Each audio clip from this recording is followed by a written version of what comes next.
Hi అండి. Welcome to ఐకెల్ kitchen. అందరూ బాగుండాలి, అందులో నేను కూడా ఉండాలని మనస్ఫూర్తిగా కోరుకుంటున్నానండి. ఈరోజు వీడియో ఏంటంటే, ఆల్రెడీ మీరు థంబ్నెయిల్ చూసారు కదా, కమ్మటి టమాటా పప్పు అనమాట. టమాటా పప్పు కమ్మగా రావాలంటే ఏమేం చేయాలి, ఎట్లా చేస్తే కమ్మగా ఉంటుందనేది నేనైతే ఎలా చేస్తాను నా స్టైల్లో చూపిస్తున్నాను, చూసేయండి.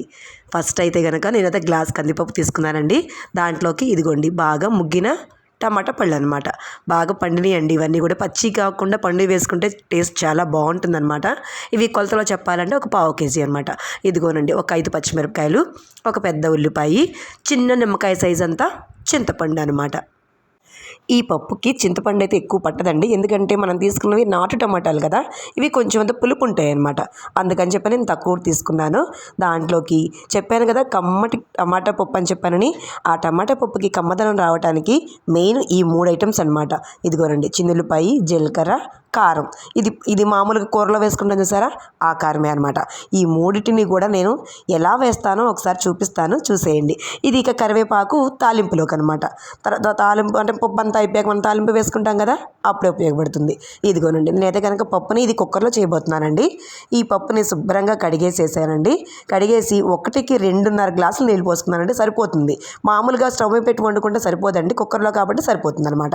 ముందుగా మనం తీసుకున్న టమాటాలు, పచ్చిమిరకాయలు, ఉల్లిపాయలు ఇవన్నీ కూడా చక్కగా కడిగేసేసుకుని ఇలా ముక్కలుగా కట్ చేసుకోవాలి. నేనైతే కనుక చూడండి, నేను మీకు చూపిస్తున్నాను.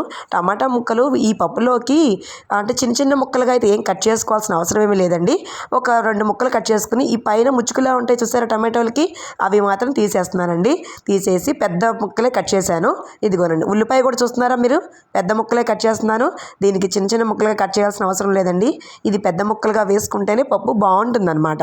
ఇలా అలాగే పచ్చిమిరకాయలు కూడా చక్కగా ఇలాగా చీరేసేసి చీలికల్లాగా వేసేస్తున్నాను అనమాట.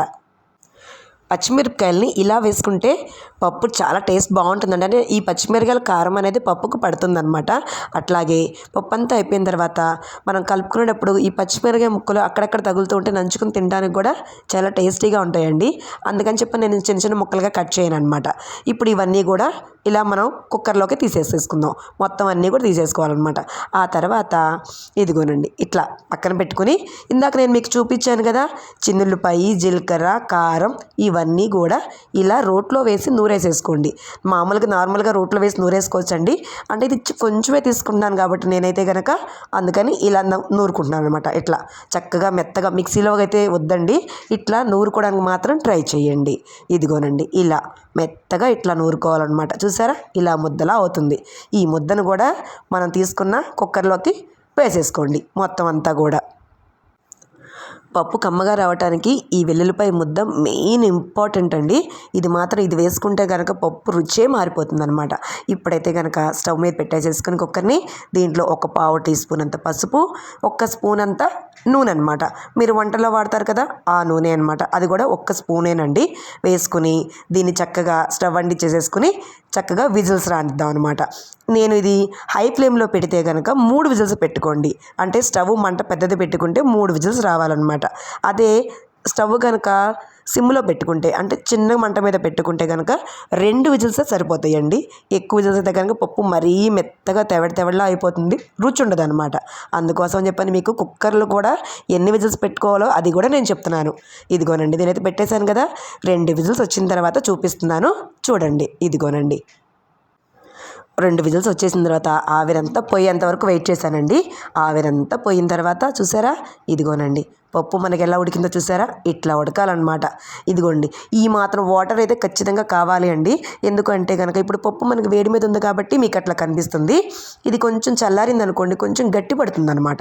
అందుకోసం అని చెప్పని ఇట్లా తీసుకున్నాను. ఇప్పుడు మనకి రుచికి తగ్గట్టుగా ఉప్పు వేసుకోండి. ఉప్పు కారం మాత్రం మీ టేస్ట్కే వదిలేస్తున్నానండి. ఎందుకంటే కొంచెం ఎక్కువ తినేవాళ్ళు తక్కువ తినేవాళ్ళు ఉంటారు కాబట్టి.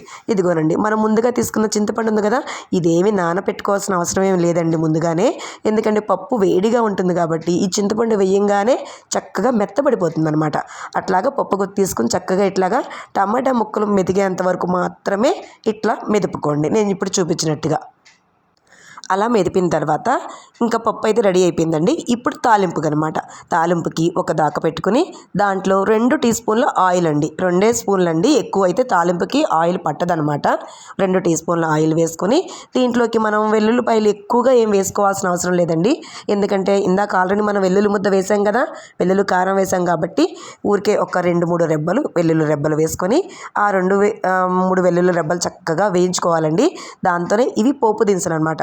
తెలుసు కదా మీకు, మనం కూరల్లో వాటిలో పప్పులు వేసుకుంటాం కదా, చక్కగా సాయమినపప్పు, ఆవాలు, వీటిల్లో చక్కగా కొంచెం అంతా జీలకర్ర అనమాట. ఇలా వేసి ఈ తాలింపు చక్కగా వేగిన తర్వాత ఒక ఎండుమిరపకాయని చక్కగా ఇట్లా గిల్లేసేసి వేసుకోండి. ఓకేనా? ఎందుకంటే ఈ ఎండుమిరపకాయలు ఫ్లేవర్ కూడా చాలా బాగుంటుందండి. సారీ, ఎల్లుల్లిపాయలు అని చెప్పాను కదా, ఎండుమిరపకాయలు అనమాట. తర్వాత ఒక గుప్పెడంతా కరివేపాకు వేసుకోండి. వేసుకొని ఇదంతా అయిన తర్వాత మీకు అంటే కొంతమందికి ఈ కొత్తిమీర ఫ్లేవర్ నచ్చితే వేసుకోండి, కొంతమందికి నచ్చిద్ది నచ్చకపోతుందండి. అందుకే నేను ఆప్షనల్ చెప్తున్నాను. ఇదిగోనండి, మనం ఉడకబెట్టుకుని చక్కగా మెది పెట్టుకున్నాం కదా, ఆ పప్పుని ఈ తాలింపులోకి వేసుకోండి. ఇదిగోనండి, రెడీ అయిపోయిందండి. కమ్మటి టమాటో పప్పు అనమాట. చాలా అంటే చాలా టేస్టీగా ఉంటుందండి. ఈ కమ్మటి పప్పుకి కొంచెం అంత కాచిన నెయ్యి వేసుకొని అలా సర్వ్ చేసుకుని తింటే చాలా అంటే చాలా రుచిగా ఉంటుంది. నచ్చిందా మీకు ఈ వీడియో? నచ్చితే కనుక లైక్ చేయండి, షేర్ చేయండి. మన ఛానల్ని కొత్తగా ఎవరైనా చూస్తుంటే కనుక సబ్స్క్రైబ్ చేసుకోండి. ఏంటి, నోరూరుతుందా? మీకు కూడా తినాలనిపిస్తుందా? ఇంకెందుకు ఆలస్యం, ఈ వీడియో చూస్తూ చక్కగా చేసేసుకొని కడుపు నిండా భోంచేయండి. ఓకే.